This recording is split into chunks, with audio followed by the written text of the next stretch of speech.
Good morning friends, कैसे हैं आप लोग। उम्मीद करता हूं अच्छे होंगे और अपनी तैयारी को और बेहतर कर रहे होंगे। जैसा कि आप सभी को पता है कि हम आपके लिए आरआरबी एनटीपीसी सीबीटी 1 के प्रीवियस ईयर्स की एक सीरीज लेकर आए हैं, ठीक है, जिसपे हमने पिछले 2 वीडियोस आ चुके हैं और ये तीसरा वीडियो है, ठीक है। तो चलिए बिना टाइम वेस्ट किए क्वेश्चंस पे आते हैं। महारत्न केंद्रीय सार्वजनिक क्षेत्रक उपक्रमों की सूची में निम्नलिखित में से कौन सी कंपनी शामिल है, ठीक है। यानी ये आपसे पूछ रहा है कि जो पीएसयू है, ठीक है, उस पे जो एक कैटेगरी है कौन सी, महारत्न, उस पे इनमें से कौन सी कंपनी शामिल है, ठीक है। तो पहले तो ये समझिए कि पीएसयू की 3 कैटेगरी में बांटा गया है, ठीक है। एक है महारत्न, एक है नवरत्न, और तीसरी जो है उसका नाम है क्या, मिनी रत्न, ठीक है। नवरत्न की बात करें तो ये हमारी 25 है और महारत्न की बात करें तो ये हमारी 13 है, ठीक है। अब देखिए इस पे पूछा है कि कौन सी शामिल है, तो कोल इंडिया लिमिटेड शामिल है। 10 पीएसयू जो महारत्न कंपनीज हैं उनकी ये लिस्ट दी हुई है, ठीक है। 3 जो नहीं दी हुई हैं उनका नाम क्या है, ऑयल इंडिया लिमिटेड, ठीक है, पावर फाइनेंस कॉर्पोरेशन और रूरल इलेक्ट्रिफिकेशन कॉर्पोरेशन लिमिटेड, ठीक है, RECL. Oil India limited, power finance corporation, ठीक है, ऑयल इंडिया,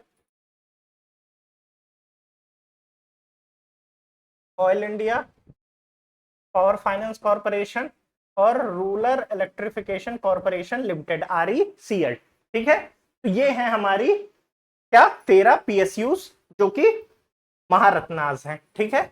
चलिए, भारत के किन 2 शहरों के बीच पहली semi high speed train Vande Bharat express चलती है नहीं मतलब अब चलती थी या शुरुआत की गई थी। तो पहली ट्रेन जो चली थी वो नई दिल्ली से वाराणसी जंक्शन के बीच चली थी। जैसा कि आप सभी को पता है नई दिल्ली जो है हमारी कैपिटल है, ठीक है। भारत की कैपिटल क्या है, नई दिल्ली है। और वाराणसी जंक्शन जो है वो हिंदुओं के लिए एक बहुत ही पवित्र तीर्थ स्थल है जहां काशी विश्वनाथ के दर्शन होते हैं। साथ ही साथ वाराणसी जो है वो हमारे प्राइम मिनिस्टर श्री नरेंद्र मोदी जी की कॉन्स्टिट्यूएंसी है जहां से वो चुन के लोकसभा में आते हैं, ठीक है। चलिए नेक्स्ट, चित्रकला की पट्टा चित्र शैली निम्नलिखित में से किस राज्य की सबसे पुरानी और लोकप्रिय कला है। तो पट्टा चित्र शैली कहां की है, उड़ीसा की है, ठीक है। राजस्थान की बात करें तो यहाँ की किशनगढ़ शैली है, ठीक है, किशनगढ़। बिहार की बात करें तो मधुबनी, ठीक है। और आंध्र प्रदेश की बात करें तो आंध्र प्रदेश की है कलमकारी। आंध्र प्रदेश की कौन है, तो आंध्र प्रदेश की है कलमकारी, ठीक है। तो चारों जगह की हो गई। नेक्स्ट, निम्नलिखित में से कौन भारत के सबसे युवा राष्ट्रपति थे, ठीक है। अब हमें इन 4 ऑप्शंस में से बताना है कि सबसे युवा राष्ट्रपति कौन थे। तो इन ऑप्शंस के हिसाब से नीलम संजीव रेड्डी जी थे, ठीक है, जो कि 64 ईयर ऑफ एज में राष्ट्रपति बने थे, ठीक है।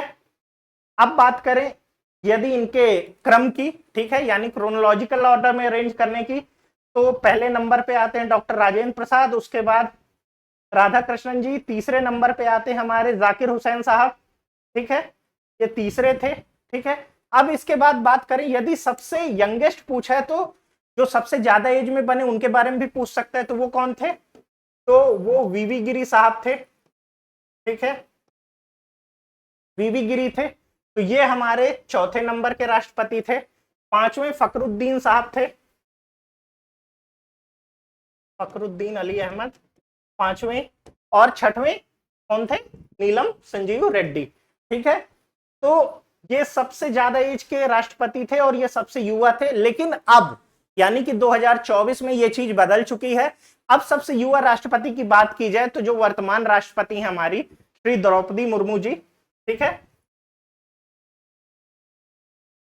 द्रौपदी मुर्मू जी, ये यंगेस्ट हैं, ये भी 64 ईयर ऑफ एज में राष्ट्रपति बनी है, ठीक है। लेकिन इनकी उम्र नीलम संजीव रेड्डी जी से दिनों के हिसाब में कम है, इसलिए यंगेस्ट राष्ट्रपति वर्तमान में कौन है, वो द्रौपदी मुर्मू जी हैं, ठीक है। इसके साथ साथ एक और फैक्ट है द्रौपदी मुर्मू जी के बारे में कि ये पहली राष्ट्रपति हैं जो स्वतंत्र भारत में पैदा हुई हैं। ठीक है, भारत के अब तक के बने सभी राष्ट्रपतियों में ये पहली राष्ट्रपति हैं जो स्वतंत्र भारत में पैदा हुई हैं।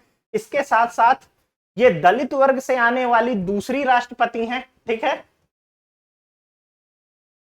दूसरी राष्ट्रपति हैं। साथ ही साथ ये महिला राष्ट्रपतियों में भी दूसरी राष्ट्रपति हैं। पहली महिला राष्ट्रपति की बात करें तो प्रतिभा देवी पाटिल जी थी, और दूसरी कौन है, द्रौपदी मुर्मू जी हैं। और यदि बात करें दलित राष्ट्रपति की तो के आर नारायण जी पहले राष्ट्रपति थे, और दूसरी कौन है, द्रौपदी मुर्मू जी। ठीक है, अब देखिए यदि युवा राष्ट्रपति पूछ चुका है तो हो सकता है सबसे युवा प्रधानमंत्री पूछ ले, तो वो कौन है, तो वो है राजीव गांधी जी। ठीक है, जो 40 ईयर ऑफ एज में प्रधानमंत्री बने थे। ठीक है, इसके बाद एक और क्वेश्चन आ सकता है कि सबसे ज्यादा उम्र पे प्रधानमंत्री बनने वाले व्यक्ति कौन थे, तो वो मोरारजी देसाई जी थे। ठीक है, चलिए सभी फैक्ट्स कवर हो गए हैं। हाँ, इसके सिवा एक बात कर ले, नीलम संजीव रेड्डी जी निर्विरोध चुने जाने वाले राष्ट्रपति थे। ठीक है, चलिए नेक्स्ट, पेडियाट्रिक्स, चिल्ड्रन और न्यूरोलॉजी क्वेश्चन मार्क, उस विकल्प का चयन करें जिसका तीसरे पद के साथ वही संबंध है जो दूसरे पद का पहले पद के साथ है। ठीक है, यानी देखिए पीडियाट्रिक क्या है, जो बाल चिकित्सा है उसे पीडियाट्रिक कहते हैं, वो चिल्ड्रन यानी बच्चों से संबंधित है। न्यूरोलॉजी किससे संबंधित है, तो न्यूरोलॉजी ब्रेन से संबंधित है। ठीक है, हार्ट की बात की जाए तो हार्ट का जो डॉक्टर होता है उसे हम क्या बोलते हैं, कार्डियोलॉजिस्ट बोलते हैं। ठीक है, आइज की बात की जाए तो आइज से कौन रिलेटेड रहता है, तो ऑप्थेमोलॉजी या ऑप्थेमोलॉजिस्ट। ठीक है, उसके सिवा वेन्स से जो रिलेटेड रहता है उसे हम क्या बोलते हैं, एंजियोलॉजी। एंजियोलॉजी,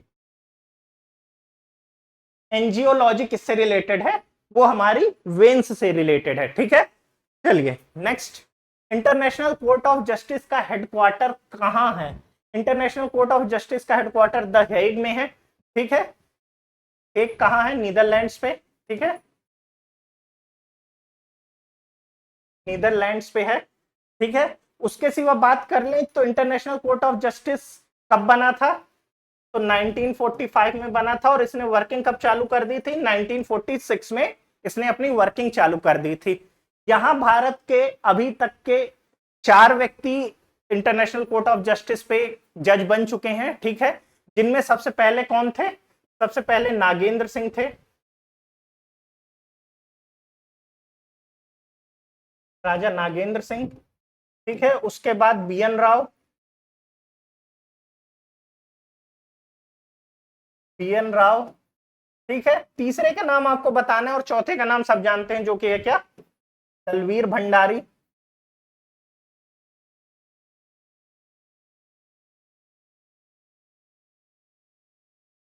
ठीक है, चलिए, जहां नीदरलैंड में द हेग है उसे क्या कहते हैं, पीस पैलेस कहते हैं, पीस पैलेस। ठीक है, पीस पैलेस कहते हैं। चलिए, गोबी मरुस्थल निम्नलिखित में से किस महाद्वीप पे है, मतलब Gobi desert is in which continent, तो सबको पता है गोबी डेजर्ट एशिया में है। ठीक है, अब देश की बात कर ली जाए तो गोबी डेजर्ट किन 2 देशों के बीच है, तो ये मंगोलिया और चीन में है। ठीक है, मंगोलिया और चीन में। ठीक है, इसके साथ साथ बात करें तो सबसे बड़ा जो डेजर्ट है वो कहाँ है, वो अफ्रीका में है, जिसका नाम क्या है, सहारा। ठीक है, सहारा डेजर्ट सबसे बड़ा डेजर्ट है जो कि है अफ्रीका में, और ये कई देशों में फैला हुआ है। ठीक है, भारत के डेजर्ट की बात करें तो उसका नाम क्या है, थार डेजर्ट है। ठीक है, जो कि राजस्थान में है। ठीक है, चलिए नेक्स्ट, एक ट्रेन स्टेशन ए से स्टेशन बी की ओर 50 किलोमीटर पर आवर की चाल से निकलती है, आधे घंटे बाद एक अन्य ट्रेन स्टेशन बी से स्टेशन ए की ओर 150 किलोमीटर पर आवर की चाल से निकलती है। दोनों स्टेशनों के बीच की दूरी 725 किलोमीटर है। जिस स्थान पर दोनों ट्रेनें मिलती है उस स्थान की स्टेशन ए से दूरी कितनी है। ठीक है, मान लेते हैं ये स्टेशन ए है और ये स्टेशन बी है। ठीक है, इन दोनों के बीच की दूरी कितनी है, ये कितनी है, 725 किलोमीटर, 725 किलोमीटर। ठीक है, चलिए, अब इन दोनों के बीच की दूरी कितनी हो गई, 725 किलोमीटर। अब एक ट्रेन जो है ए से निकल रही है वो 50 किलोमीटर से चलती है और आधे घंटे बाद दूसरी ट्रेन निकलती है, तो ये 25 किलोमीटर कवर कर ली होगी। ठीक है, फिर जब ये चली पहली बार, ये कितना चली, ये 150 किलोमीटर चली, और ये कितना चली, 50 चली, तो ये चल चुकी है 75, ये 150। ठीक है, अब फिर ये चलेगी 150 और फिर ये चलेगी 50, तो ये फिर 50 चली और ये फिर 150 चली। ठीक है, तो अभी कितना है, 1.5 300 400 425, लेकिन 725 लाना है, यानी 300 अभी और ये चलेंगी। फिर ये 150 चली और फिर ये 50 चली, फिर 50 चली और फिर ये 150 चली। ठीक है, अब कितना हुआ, 1.5 300 450 500 550 600 625। ठीक है, अब 100 किलोमीटर बचा है, तो ये कितना चल रही है, 150, यानी एक आधे घंटे पे कितना चलेगी, 75 किलोमीटर, और वो कितना चलेगी, 25 किलोमीटर। तो हमें 100 किलोमीटर चाहिए, तो आधा घंटा और ये इधर चलेगी और ये इधर चलेगी। ठीक है, तो ये 25 किलोमीटर चली, तो ये कितना चली, 75 प्लस 50 प्लस 50 प्लस 25, 100, ये 100, यानी ये 200 किलोमीटर चली। ठीक है, और ये कितना चली, 700 में 200 किलोमीटर ये चली, तो बाकी कौन सी चली, ये चली। ठीक है, तो हमसे क्या पूछा है, उस स्थान की दूरी बताना है जहां पर स्टेशन ए और बी मिलती हैं, और उस स्थान की स्टेशन ए से दूरी कितनी है, तो वो 200 किलोमीटर है। ठीक है, यदि आपसे ये पूछता कि जो बी से ट्रेन चली थी वो कितनी दूरी पर है, तो 725 माइनस 200। ठीक है, तो ये आ गया आपका क्या, 525। ठीक है, समझ में आया। चलिए नेक्स्ट क्वेश्चन, रास्तरंगिणी के लेखक कौन हैं, तो रास्तरंगिणी के लेखक कौन हैं, कल्हड़ हैं। ठीक है, रास्तरंगिणी किसके बारे में है, तो रास्तरंगिणी कश्मीर के इतिहास के बारे में है, कश्मीर के इतिहास के बारे में है। ठीक है, जयदेव की किताब कौन सी है, जयदेव की किताब गीत गोविंद है। ठीक है,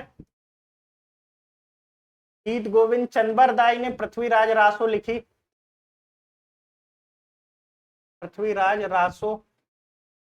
ठीक है, कालिदास की बात करें तो कालिदास ने काफी ज्यादा किताबें लिखी। ठीक है, जिसपे मालविका अग्निमित्रम, ठीक है, विक्रमोर्वशी, मेघदूत। ठीक है, इसके सिवा बहुत सी किताबें हैं और ये फेमस राइटर रहे हैं, इनकी सभी किताबें हमें पता होनी चाहिए। ठीक है,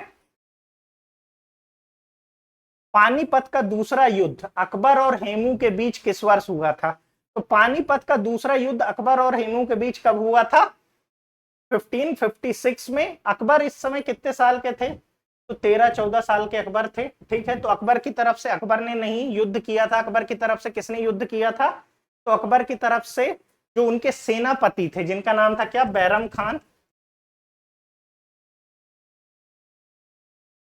बैरम खान, उन्होंने युद्ध किया था।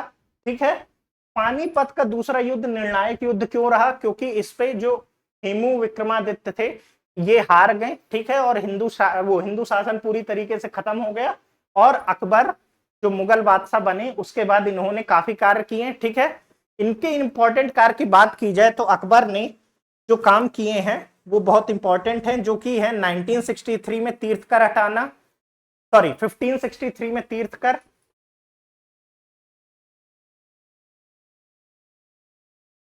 1963 बोल दे, 1563 में तीर्थकर, 1564 में इन्होंने जजिया खत्म कर दिया। ठीक है, साथ ही साथ इन्होंने फतेहपुर सीकरी की स्थापना की। ठीक है, दीन इलाही एक धर्म चालू किया। उसके सिवा इन्होंने इबादत खाना एक पूजा करने का स्थल बनाया। ठीक है, जहां लोग इबादत कर सकते थे, यानी प्रार्थना कर सकते थे। ठीक है, अब पानीपत के तीनों युद्ध बहुत ही अहम रहे हैं। ठीक है, पानीपत का प्रथम युद्ध किसके बीच हुआ था, तो बाबर और इब्राहिम लोधी के बीच। ठीक है,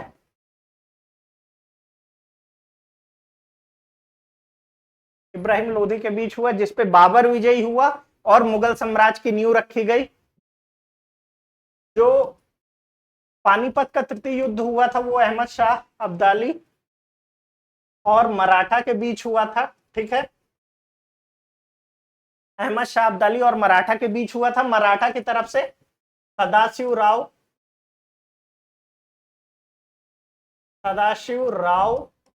लड़े थे, ठीक है, और जिसपे मराठाओं की हार हुई थी और अहमद शाह अब्दाली जीते थे, ठीक है। तो ये 3 युद्ध थे, तीनों बहुत इंपॉर्टेंट थे, ठीक है। यदि किसी व्यक्ति का द्रव्यमान पृथ्वी की सतह पर 60 किलोमीटर है तो 60 केजी है, तो चंद्रमा की सतह पर उस व्यक्ति का द्रव्यमान कितना होगा? द्रव्यमान यानी कि मास, ठीक है। अब देखिए, जो पृथ्वी पर उसका मास है वही मास कहां रहेगा? चंद्रमा पे रहेगा। चेंज किस पे आता है? चेंज वेट पे आता है, ठीक है। वेट पे क्यों आता है? क्योंकि एक्सेलरेशन ड्यू टू ग्रेविटी जो है वो पृथ्वी में ज्यादा है चंद्रमा से, और चंद्रमा में कितनी कम है? तो वो 1/6 ऑफ अर्थ है, ठीक है।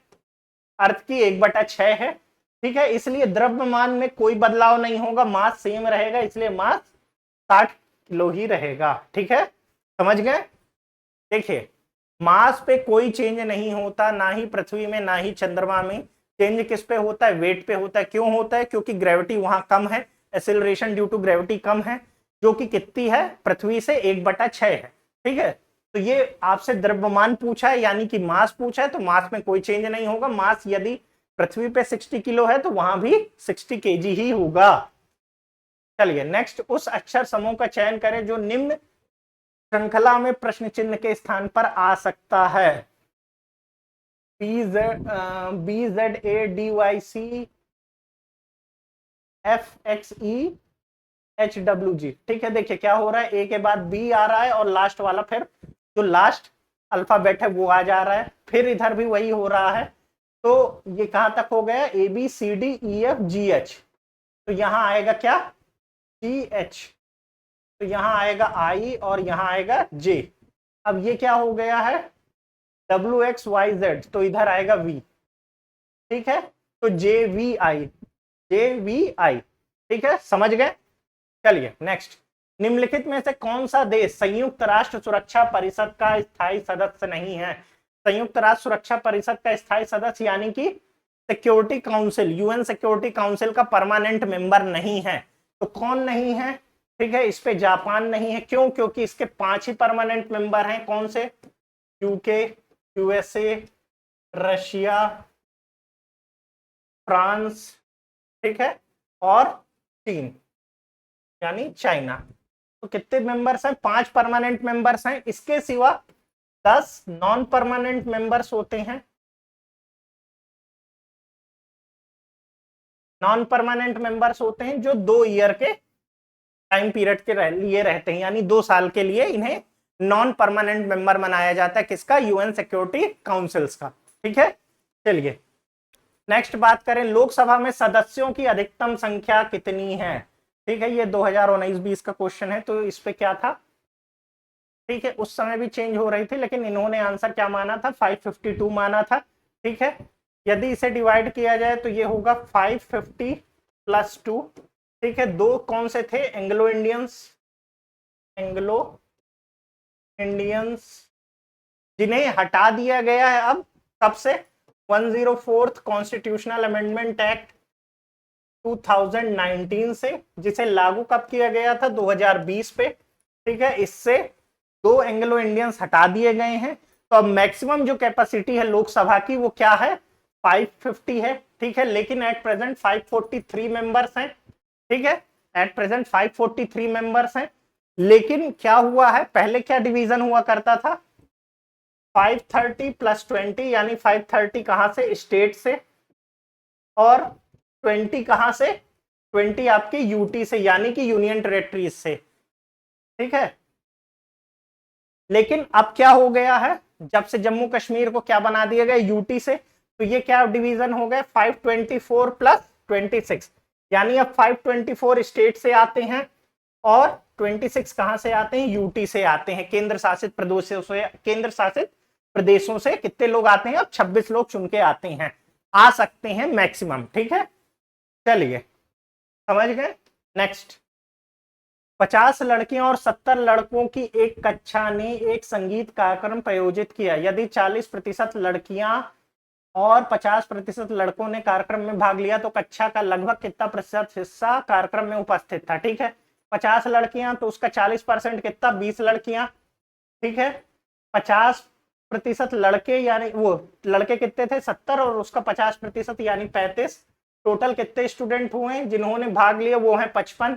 ठीक है, कितने में 55 है तो ये 120 पे 55 है, तो 120 का 55 कितना परसेंट होता है ये हम निकाल लेंगे। ठीक है, तो ये आया क्या,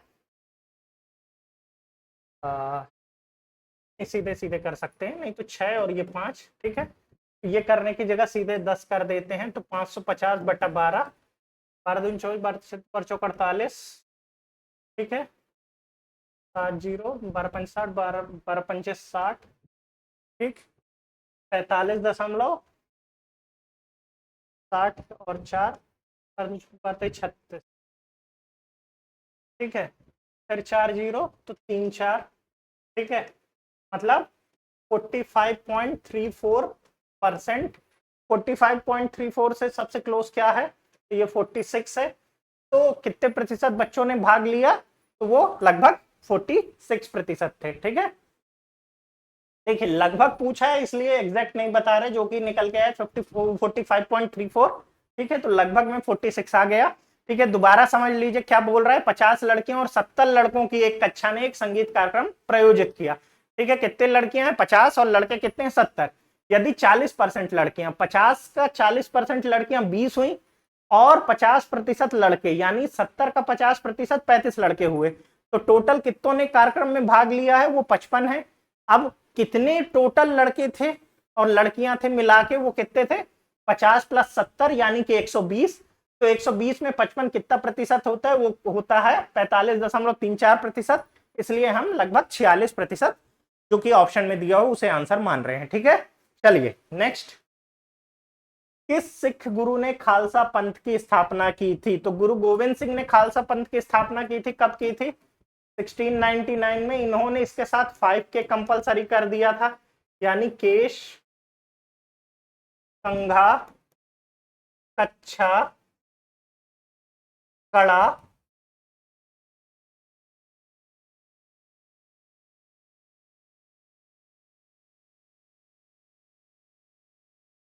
केश, कंघा, कच्छा, कड़ा और केश, कंघा, कच्छा, कड़ा और कृपाण। कृपाण, ये 5K कंपलसरी कर दिए गए थे। ठीक है, गुरु तेग बहादुर 9वें गुरु थे। ठीक है, गुरु हर गोविंद जी 6th थे। ठीक है, और गुरु नानक देव पहले थे। ठीक है, चलिए 4 शब्द दिए गए हैं जिनमें 3 किसी प्रकार से एक समान है जबकि चौथा असंगत है, असंगत शब्द का चयन करें। ठीक है, शब्द क्या है, चौक, मार्कर, पुस्तक, पेन। ठीक है, ये तीनों तो लिखने के काम आते हैं। ठीक है, पुस्तक पढ़ने के काम आती है, तो असंगत कौन हो गया, जो पढ़ने के काम आती है। ठीक है, चलिए नेक्स्ट। एक धनराशि को 10% वार्षिक दर से 2 वर्ष की साधारण ब्याज पर 500 रुपए है, समान समय के लिए समान दर पर समान राशि पर चक्रवर्ती ब्याज क्या होगी। ठीक है, चक्रवर्ती ब्याज पूछ रहा है आपसे। चक्रवर्ती ब्याज के लिए मतलब देखिए 2 साल में 500 रुपए मिल रहे हैं। ठीक है, दर भूल जाइए, सीधे सीधे ये याद रखिए कितना मिल रहा है 500, तो 1 साल में कितना मिलेगा 250 मिला होगा। ठीक है, यदि उसी पे चक्रवर्ती ब्याज लगा दे तो 25 रुपए और मिल जाएगा। ठीक है, तो फिर इसे 250 मिल गया, टोटल कितना मिल गया 525।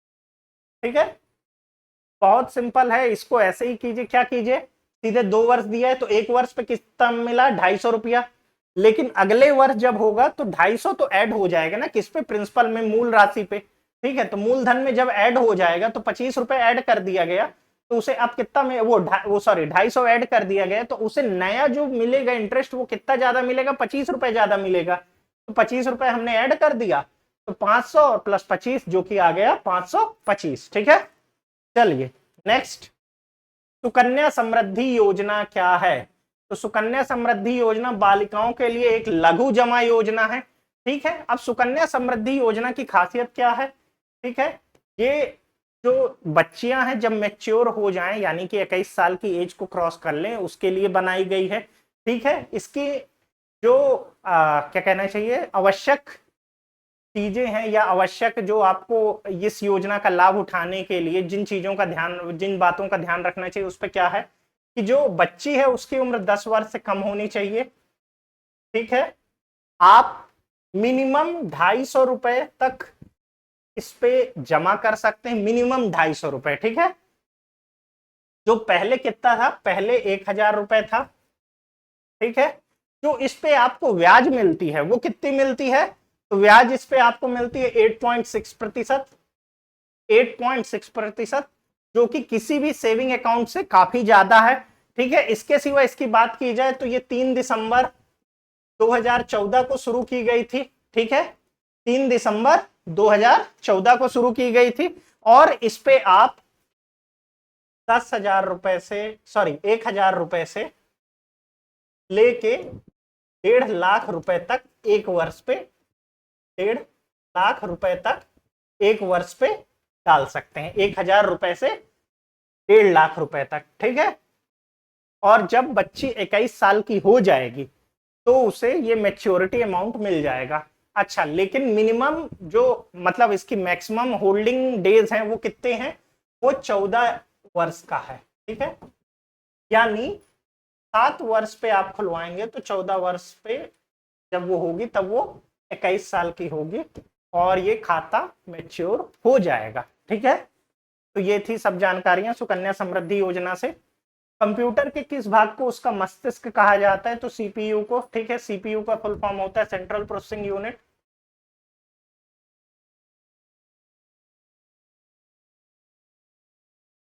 ठीक है, सेंट्रल प्रोसेसिंग यूनिट।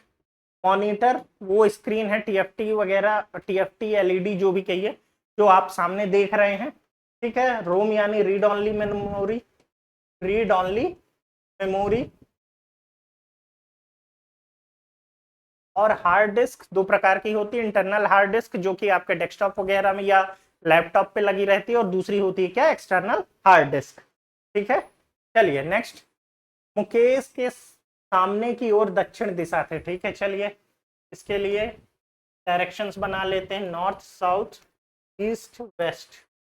ठीक है, मुकेश के सामने की ओर दिशा दक्षिण थी। ठीक है, वो 5 किलोमीटर सीधे चला और वहां से अपने दाईं ओर मुड़ गया, दाईं ओर यानी इसका इधर। ठीक है, तो ये वेस्ट की ओर मुड़ गया, दाईं ओर मुड़ा और 90 डिग्री के कोण के साथ 5 किलोमीटर चला। अच्छा, ये 5 किलोमीटर चला है, ये 5 किलोमीटर चला है। ठीक है, फिर वो अपनी बाईं ओर, ठीक है, अब जब ऐसे है तो बाईं ओर ये होगा। ठीक है, बाईं ओर ये हुई, तो ये कितना मुड़ रहा है, 45 डिग्री। अरे यार, ये 90 नहीं 45 ऐसे मुड़ रहा है और ये कितना चल रहा है, 3 किलोमीटर। ठीक है, देखिए इसके लिए मैं पेन चेंज कर देता हूं थोड़ा सा। ठीक है, ये है 5 किलोमीटर ऐसे चल रहा था, अब क्या किया इसने, 45 डिग्री पे मुड़ रहा है, तो ये 0 डिग्री होगा इसके लिए। ठीक है, ये 90 डिग्री होगा और ये 45 डिग्री होगा।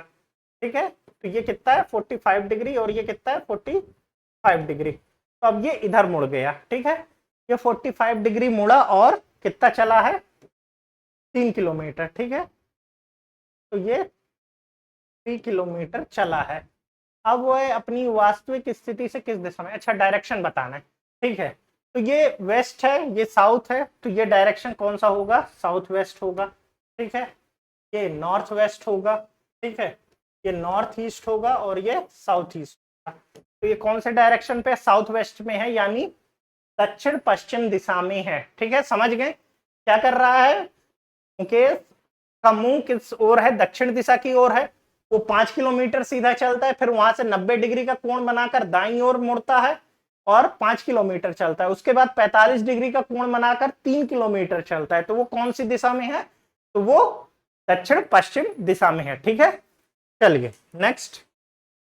दिए गए विकल्पों में से उस शब्द का चयन कीजिए जिसे दिए गए शब्दों के अक्षरों का उपयोग करके नहीं बनाया जा सकता। ठीक है, डॉटर शब्द का उपयोग करके क्या नहीं बनाया जा सकता, देखिए डी है, बिल्कुल है, ए है, बिल्कुल है, टी है, बिल्कुल है, ई है, बिल्कुल है। एच की बात करें, एच है, यू है, आर है और टी है, बिल्कुल है। टी की बात करें, टी है, ओ नहीं है, ठीक है, ओ नहीं है, क्यू है बिल्कुल है, सी है बिल्कुल है, एच है बिल्कुल है, जी है बिल्कुल है, ई है बिल्कुल है, टी है, यानी इस पे ओ नहीं है, तो कौन सा आंसर होगा आपका? टफ। ठीक है, नेक्स्ट।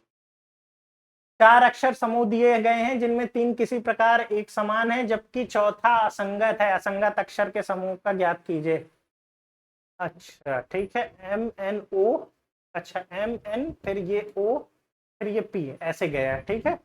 आई के बाद जे ऐसे गया, फिर के आया, फिर एल आया है, ए के बाद बी, फिर सी, फिर डी, ई के बाद एफ, फिर जी, फिर एच, तो यही नहीं हो रहा है, ठीक है, क्योंकि एम एन सीधा चल रहा है, फिर एक जंप ले रहा है, ओ हो रहा है, एम एन ओ, फिर पी आ रहा है, बाकी इनमें क्या हो रहा है, ये ऐसे जा रहा है, फिर ये वापस आ रहा है, फिर ऐसे हो रहा है, ठीक है, समझ गए? चलिए नेक्स्ट, उन संख्याओं का चयन करें जो निम्न श्रेणी में प्रश्न चिन्ह के स्थान पर आ सकती हैं, यानी क्वेश्चन मार्क के स्थान पर कौन सी सीरीज की कौन सी संख्याएं आएंगी, ठीक है। तो 97 के बाद 86 घट रहा है, फिर 101 हो रहा है, फिर 89, अच्छा दो दो पे है, ठीक है। 97 में +4 करेंगे तो 101, फिर 6 करेंगे तो +6, अब फिर +8 करना है, +8, ठीक है, तो ये 115 आएगी, यानी लास्ट डिजिट 115 आएगी, ठीक है। और इस पे क्या हो रहा है, 86 के बाद 3 बढ़ रहा है, ठीक है, इसके बाद कितना बढ़ा देंगे, इसके बाद 4 बढ़ा देंगे, ठीक है, नहीं अच्छा सॉरी और डिजिट पे बढ़ रहा है तो 5 बढ़ाएंगे, ठीक है, तो 5 बढ़ा दिए तो 94, हाँ 94 और 115, ठीक है। एक बार और समझ लीजिए क्या हो रहा है, इस पे इवन डिजिट बढ़ रहे हैं, जैसे 4 के बाद 6, 6 के बाद 8, 8 के बाद 10, 10 के बाद 12, इस पे ऑड डिजिट बढ़ रहे हैं सेकंड नंबर पे। 86 था तो 89 3 बढ़ा, 89 से 3 बढ़ेगा, सॉरी 89 से 5 बढ़ेगा तो 94 आएगा, फिर 94 से 7 बढ़ेगा, ठीक है। तो ये सीरीज चल रही है, एक इवन चल रही है, एक ऑड चल रही है, ठीक है, समझ गए? चलिए नेक्स्ट, चार शब्द युग्म दिए गए हैं जिनमें से तीन किसी प्रकार से एक समान है जबकि चौथा असंगत है, असंगत शब्द युग्म का चयन करें। हेड का रिलेशन कैप से, हैंड का ग्लव से, पेपर का नोट से नहीं, गिफ्ट का गिफ्ट रैप से, ठीक है। मतलब एक्चुअली जो पहले वर्ड हैं इन्हें कवर अप कौन कर रहा है, तो इन्हें कवर अप सेकंड कर रहा है, लेकिन पेपर में नोट कवर अप नहीं कर रहा है, ठीक है। नेक्स्ट, चार शब्द दिए गए हैं जिनमें तीन किसी प्रकार किसी तरह से एक समान है, एक संगत है, एक असंगत है, संगत शब्द का चयन करें। पहाड़, घाटी, पठार, ग्लेशियर। ग्लेशियर तो आइस का होता है, ठीक है, बाकी ये सब सॉइल के हैं, इसलिए ये तीनों सिमिलर हैं और ग्लेशियर अलग है, ठीक है। चलिए नेक्स्ट, यूनेस्को का हेडक्वार्टर यानी मुख्यालय कहाँ है, तो यूनेस्को का हेडक्वार्टर कहाँ है, पेरिस में है। मॉस्को क्या है, मॉस्को आपकी कैपिटल है, किसकी कैपिटल है, रशिया की, ठीक है। नई दिल्ली भारत की कैपिटल है, ठीक है, यहाँ कोई वैसे बड़ा हेडक्वार्टर नहीं है। लंदन की बात करें तो यहाँ जो इंटरनेशनल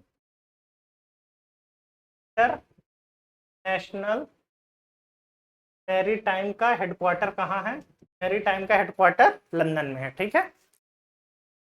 नेक्स्ट, एफएओ के सोफिया 2020 के डाटा के अनुसार कौन सा देश विश्व का सबसे बड़ा मछली उत्पादक है, तो सबसे बड़ा मछली उत्पादक चीन है, ठीक है। 2024 की भी बात की जाए तो 2024 में भी सबसे बड़ा मछली उत्पादक चीन है।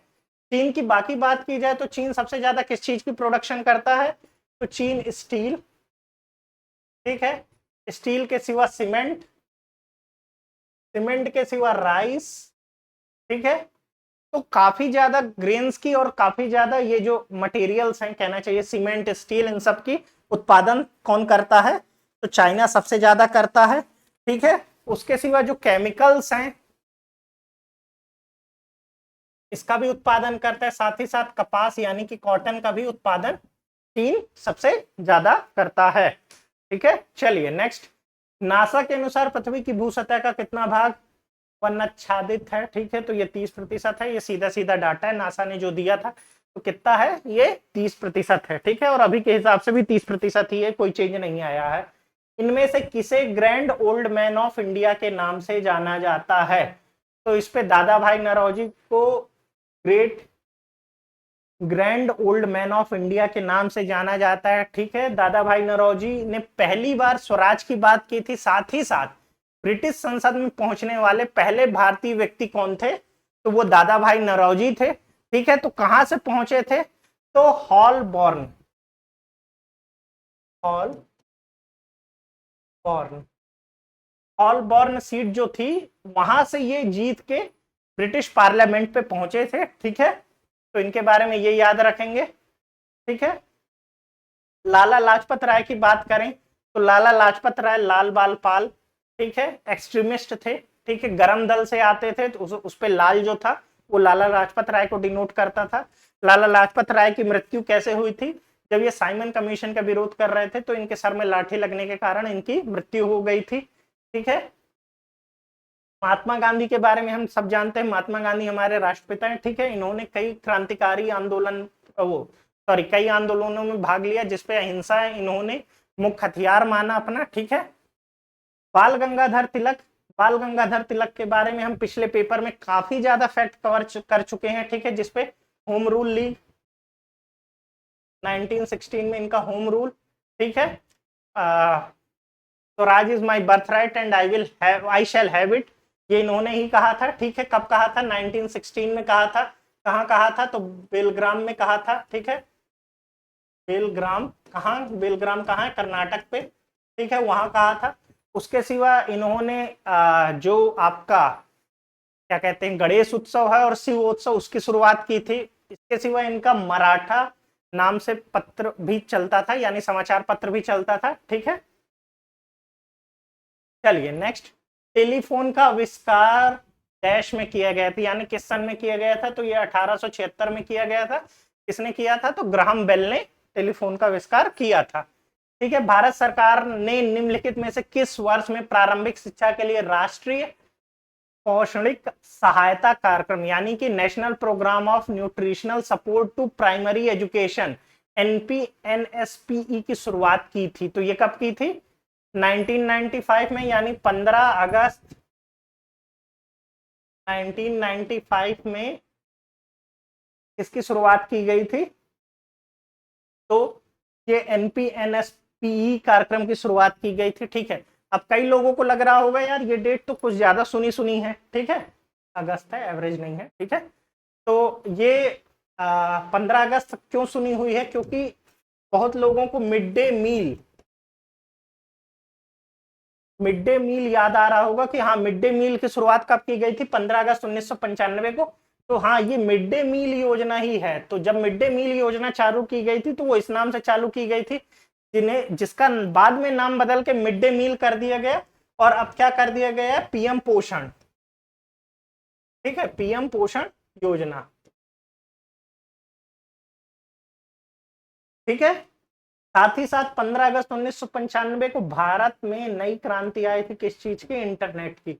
तो इंटरनेट की भारत में शुरुआत कब की गई थी? तो 15 अगस्त 1995 को ही भारत में इंटरनेट की शुरुआत की गई थी, ठीक है। चलिए नेक्स्ट, कंप्यूटर में एक मेनू में डैश की लिस्ट होती है, तो ये कमांड्स की लिस्ट होती है, ठीक है, ये कमांड्स की लिस्ट होती है। ये सीधे याद रखने वाला क्वेश्चन है। सीधी कार्यवाही दिवस, डायरेक्ट एक्शन डे की घोषणा किसने की थी? तो ये मोहम्मद अली जिन्ना ने की थी, ठीक है। कब की थी? तो ये इन्होंने की थी कब? 16 अगस्त को, ठीक है। मोहम्मद अली जिन्ना ने कब की थी? 16 अगस्त 1946 को, ठीक है, 16 अगस्त 1946 को की थी। कहाँ? कि बंगाल में हुआ था, ठीक है। सीधी कार्यवाही दिवस का सबसे ज्यादा असर कहाँ हुआ था? बंगाल में हुआ था, ठीक है। इस पे लगभग 4000 से 10,000 लोग मारे गए थे, ठीक है, 10,000 लोग मारे गए थे, दोनों हिंदू और मुस्लिम, 2+ मुस्लिम, हिंदू और मुस्लिम्स दोनों मारे गए थे। कितने? लगभग 4000 से 10,000, ठीक है, जिसका सही अनुमान नहीं लगाया जा सका था, ठीक है। उसके सिवा बात करें जयप्रकाश नारायण जी की, तो जयप्रकाश नारायण जी कहाँ से थे? बिहार से थे, ठीक है, बहुत फेमस थे। जेपी मूवमेंट बहुत फेमस हुआ कब? 1974 में, ठीक है, जब इन्होंने गांधी मैदान में अपनी स्पीच दी, ठीक है। उस समय प्राइम मिनिस्टर हमारी कौन थी? तो उस समय हमारी प्राइम मिनिस्टर इंदिरा गांधी थी, ठीक है। और इनका एक क्या कहना चाहिए, वाक्य बहुत फेमस रहा है, क्या कि सिंहासन खाली करो जनता आती है, ठीक है। सुभाष चंद्र बोस के बारे में सभी जानते हैं, ये 1938 और 39 में कांग्रेस के अध्यक्ष चुने गए थे। 38 का कार्यकाल तो इन्होंने पूरा किया था, लेकिन 39 में इन्होंने बाद में रिजाइन कर दिया था, ठीक है। उसके सिवा इन्होंने आजाद हिंद फौज की स्थापना की, ठीक है। इन्हें प्यार से नेताजी कहा जाता था, ठीक है। और इनके बर्थ दिवस पे हम पराक्रम दिवस मनाते हैं, ठीक है। चलिए नेक्स्ट, अक्षांश का 1 डिग्री लगभग कितना होता है? अक्षांश यानी लैटिट्यूड, ठीक है, ये कितना होता है? 111, ठीक है, 111 किलोमीटर के बराबर होता है। अब लॉन्गिट्यूड की बात करें तो लॉन्गिट्यूड कितना होता है? तो लॉन्गिट्यूड होता है 111.3 किलोमीटर का, ठीक है। यानी कि जो देशांतर होता है, ठीक है, देशांतर कितना होता है? वो कितना होता है? 111.3 किलोमीटर, ठीक है। आपसे आज अक्षांश पूछा है, कल देशांतर पूछ सकता है। अक्षांश कितना होता है? 111 किलोमीटर 1 डिग्री में, और देशांतर 1 डिग्री में कितना होता है? वो होता है 111.3 किलोमीटर, ठीक है। नवंबर 2020 तक प्राप्त जानकारी के अनुसार नीति आयोग के उपाध्यक्ष कौन थे? ठीक है, तो उस समय राजीव कुमार थे। वर्तमान में बात करें तो सुमन बेरी हैं, ठीक है। और पहले व्यक्ति की बात करें तो अरविंद पनगड़िया थे। कौन थे?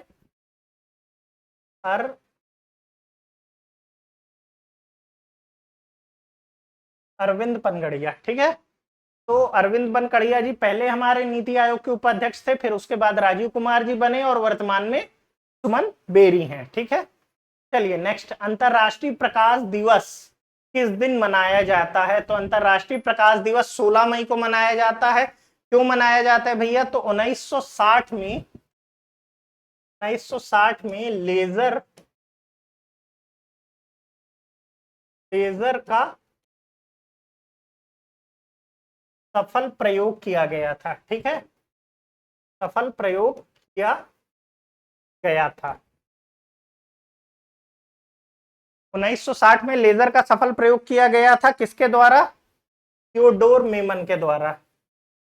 थियोडोर मेमन के द्वारा 16 मई 1960 में लेजर का सफल प्रयोग किया गया था, इसलिए इस दिन अंतरराष्ट्रीय प्रकाश दिवस मनाया जाता है, ठीक है। चलिए नेक्स्ट, निम्नलिखित ग्राफ 7 वर्षों के दौरान कंपनी ए और बी के द्वारा दी गई बिक्री को दर्शाता है। ग्राफ के आधार पर प्रश्न का उत्तर दीजिए, ठीक है। ये जो नीली लाइन है ये क्या है? ये ए है, और ये जो लाल लाइन है ये क्या है? ये बी है, ठीक है। अब क्या पूछा है? किस वर्ष में कंपनी ए और बी के द्वारा की गई बिक्री का अंतर न्यूनतम रहा है? तो यार ये लास्ट पे, ठीक है, 2006 पे ये कंपनी पूरी तरीके से मिल रही है, ठीक है, इनका अंतर 0 हो रहा है, ठीक है। तो यही आंसर होगा, क्या? 2006। नेक्स्ट, एक हाथ घड़ी में सुबह के 7:30 बजे हैं। यदि घंटे वाली सुई दक्षिण पश्चिम दिशा की ओर इंगित करती है तो 15 मिनट बाद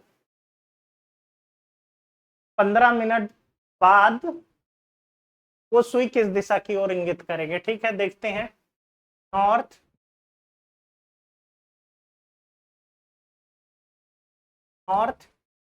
साउथ, ईस्ट, वेस्ट।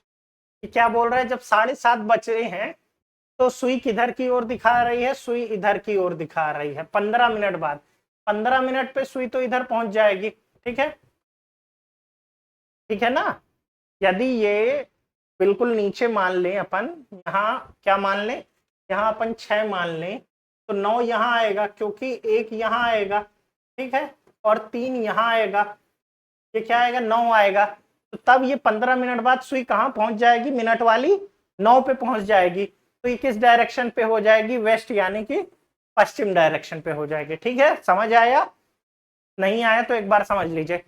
घड़ी को हम थोड़ा सा टेढ़ी कर दे रहे हैं, ठीक है, सीधी ना रख के, ऐसे सीधी ना रख के क्या कर रहे हैं, हम ऐसे कर दे रहे हैं। हल्का सा जब ऐसे करेंगे तो ये जो 12 दिख रहा है ये किधर दिख रहा है, ये नॉर्थ ईस्ट पे दिख रहा है। जो 3 दिख रहा है ये किधर दिख रहा है, ये साउथ ईस्ट पे दिख रहा है। ये जो 6 दिख रहा है ये किधर दिख रहा है, साउथ वेस्ट पे दिख रहा है। ठीक है, ठीक है ना, हाँ ऐसे दिख रहा है। तो इसलिए जब वो सुई 9 पे जाएगी तो वो किधर दिखेगी, वो वेस्ट की ओर दिखेगी। ठीक है, चलिए नेक्स्ट। एक निश्चित कूट भाषा में LAUGSTR को लिखा गया है MBVHIUFS, और उसी कूट भाषा में डिप्रेशन को क्या लिखा जाएगा। ठीक है, तो L के बाद IJKLM, A के बाद B, Q के बाद V, T के बाद H, H के बाद I, T के बाद U, T के बाद F और R के बाद S। ठीक है, यानी एक एक बढ़ा देना है। T के बाद E, T के बाद F, MNOP, P के बाद Q, फिर R, R के बाद S, E के बाद F, S T T, I के बाद O, नहीं ABCDEFGHI, I के बाद J, ठीक है, फिर MNO, O के बाद P और N के बाद MNO। तो ये देखना है अपने को ये कहाँ है। ठीक है, O लास्ट पे, इस पे नहीं है तो ये तो कट ही गया। ठीक है, E है, सब में E स्टार्टिंग में है, EF Q, ये नहीं है, S है, ये हट गया। ठीक है, Q के बाद S, दोनों में S है, फिर F, फिर T, T के बाद J दिया है, ये कट गया और ये हो गया आंसर आपका। ठीक है, 2 T होने चाहिए थे, 2 T इस पे मिले हैं। ठीक है, आपका ये आंसर है। ठीक है, चलिए नेक्स्ट। 4 शब्द युग्म दिए गए हैं जिनमें से 3 किसी प्रकार से एक समान है जबकि एक असंगत है। असंगत शब्द युग्म का चयन कीजिए। कम, ज्यादा, रात, दिन, मुलायम, नाजुक, मीठा, खट्टा। देखिए, अपोजिट है, अपोजिट है, सिमिलर है, ठीक है, और ये अपोजिट है, तो मुलायम, नाजुक। ठीक है, क्योंकि ये सिमिलर है, पर्यायवाची शब्द है। ठीक है, और बाकी उसके विलोम शब्द हैं, अपोजिट है। नेक्स्ट, उस विकल्प का चयन कीजिए जिसका तीसरे पद के साथ वही संबंध है जो दूसरे पद का पहले पद से है। कानून, आदेश। कानून से आदेश होता है अपराध, अपराध करेंगे तो आपको सजा मिलेगी। ठीक है, सीधी बात, अपराध, सजा। ठीक है, चलिए नेक्स्ट। वर्तमान में एक माँ की आयु उसकी पुत्री की आयु की 3 गुनी है। 5 वर्ष पहले उसकी आयु उसकी पुत्री की आयु से 4 गुनी थी। पुत्री की वर्तमान आयु ज्ञात कीजिए। ठीक है, क्या बोल रहा है, एक माँ की आयु पुत्री की आयु से 3 गुनी है, तो पुत्री की आयु मान लेते हैं x और माँ की आयु 3x। ठीक है, 5 वर्ष पहले उसकी आयु उसकी पुत्री की आयु से 4 गुनी थी। ठीक है, 5 वर्ष पहले जब ये 3x माइनस 5 था तो ये क्या था, उसकी पुत्री की आयु से 4 गुनी थी। ये 4 इंटू 3x माइनस 5 था। ठीक है, जो 3x है उसका 4 गुना था। तो देख लेते हैं, पुत्री की वर्तमान आयु ज्ञात कीजिए। यदि पुत्री की वर्तमान आयु हम 12 रखते हैं तो ठीक है, 5 वर्ष पहले पुत्री कितने साल की हुई, 7 की। ठीक है, वर्तमान में उसकी माँ की आयु कितनी हुई, 3 गुनी, 12 दूनी 24, 12 36। ठीक है, 36 हुई ना, 12 दूनी 24, 12 36। और 5 वर्ष पहले 36 में से 5 गए, कितना, 31। क्या हो रहा है, पुत्री की आयु से 4 गुनी थी, 7 चौको 28, नहीं हो रहा, यानी ये नहीं होगा। ठीक है, अब रखते हैं 16 वर्ष। 16 वर्ष तो उसकी माँ की आयु पुत्र की आयु 3 गुनी, 16 32, 16 3 48। ठीक है, तो यानी उसकी माँ की आयु अब कितनी होगी 48। ठीक है, उसकी माँ की आयु कितनी निकल के आई 48 सेकंड ऑप्शन से। तो कितने वर्ष पहले 5 वर्ष पहले, यानी कि 16 में से 5 घटा दिए तो 11। ठीक है, और 5 वर्ष पहले इसकी कितनी थी 43। कितनी होनी चाहिए 4 गुनी होनी चाहिए, नहीं 44 होना चाहिए था, 43 है, यानी ये भी गलत। ठीक है, चलिए नेक्स्ट ऑप्शन लेते हैं। नेक्स्ट ऑप्शन क्या कह रहा है हमारा, नेक्स्ट ऑप्शन क्या कह रहा है, नेक्स्ट ऑप्शन कह रहा है 15 वर्ष। ठीक है, मान लेते हैं 15 वर्ष, और इसकी माँ की आयु क्या है 3x। ठीक है, यानी अभी है 45 वर्ष। 5 वर्ष पहले बच्ची कितने की थी 10 वर्ष की थी, और माँ की आयु 45 से 5 कम किए तो 40 वर्ष। तो क्या 4 गुनी हो रही है, 10 चौको 40, हाँ हो रही है। तो हमारा क्या ऑप्शन होगा, आंसर क्या होगा, आंसर होगा 15 वर्ष, ऑप्शन 3। ठीक है, चलिए चौथा भी चेक ही कर लेते हैं। ठीक है, ताकि ये मन में डाउट ना रहे। ठीक है, चौथा, अब मानते हैं उसकी माँ की आयु, वो उसकी आयु वर्तमान में कितनी है 20 वर्ष, तो उसकी माँ की आयु कितनी होगी 60 वर्ष। ठीक है, 5 वर्ष पहले बच्ची कितने वर्ष की होगी 15 वर्ष की, और उसकी माँ की आयु कितनी होगी 55 वर्ष की। तो 15 दूनी 30 या 45 चौको 60, 4 गुनी नहीं हो रही है 55 है, इसलिए क्या अपना एक ही ऑप्शन बचता है जो कि है तीसरा। कितनी उसकी आयु कितनी हुई, उसकी बच्ची की आयु वर्तमान में कितनी हुई 15 वर्ष। ठीक है, चलिए नेक्स्ट क्वेश्चन, अरे क्वेश्चन खत्म है। ठीक है, तो ये लास्ट क्वेश्चन था हमारा। ठीक है, तो आज हमने काफी क्वेश्चन किए, उम्मीद करता हूं कि इन क्वेश्चन से आपको हेल्प मिलेगी। ठीक है, और हम नेक्स्ट वीडियो में और दूसरा पेपर लेके आएंगे। ठीक है, तब तक हमारे साथ जुड़े रहिए, हमारे टेलीग्राम चैनल से जुड़िए, हमारे यूट्यूब चैनल से जुड़िए, ताकि आपको सभी अपडेट्स मिल सके। ठीक है, जो हमारी आरआरबी एनटीपीसी की सीरीज चल रही है प्रीवियस ईयर क्वेश्चंस की, वो मिल सके। साथ ही साथ हमने एक नई सीरीज चालू की है जो कि है करंट अफेयर से रिलेटेड। ठीक है, जिसका पहला वीडियो डल चुका है जो कि क्लासिकल लैंग्वेज का है। ठीक है, और साथ ही साथ जो मॉरिशस को आइलैंड मिला है किससे, यूके के कब्जे से, उसके बारे में भी हमने उस पर विस्तार से बताया है।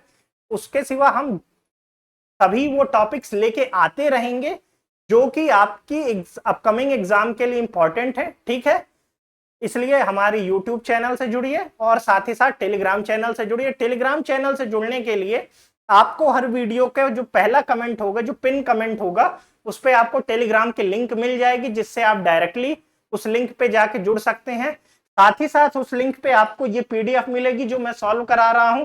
उसके सिवा जो भी इंपॉर्टेंट पीडीएफ हमें लगती हैं, जो कि आपके एग्जाम पॉइंट ऑफ व्यू से जरूरी हो सकती हैं, आपके नॉलेज के लिए जरूरी हो सकती हैं, या ऐसा हमें लगता है कि ये क्वेश्चंस आ सकते हैं, ऐसे क्वेश्चंस की भी पीडीएफ आपको उस ग्रुप पे मिल जाएगी। इसलिए जरूर उस ग्रुप से जुड़े। चलिए, धन्यवाद।